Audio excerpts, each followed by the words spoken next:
Здравейте хора! В днешното видео ще ви покажа как да се направите този лесен маникюр за всеки ден.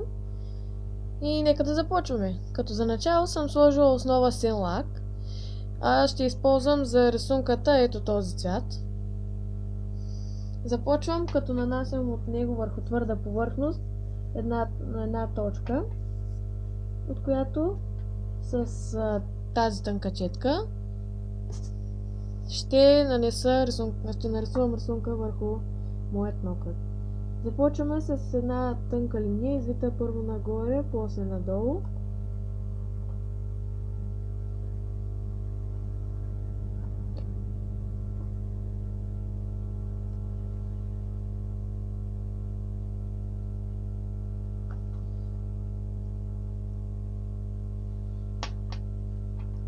След това правим втора линия.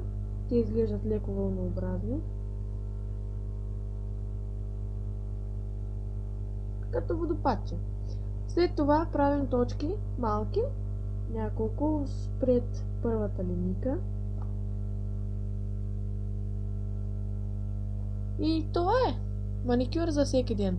Под линкът на видеото вие ще сложа линка моята Facebook страница и това е. До скоро!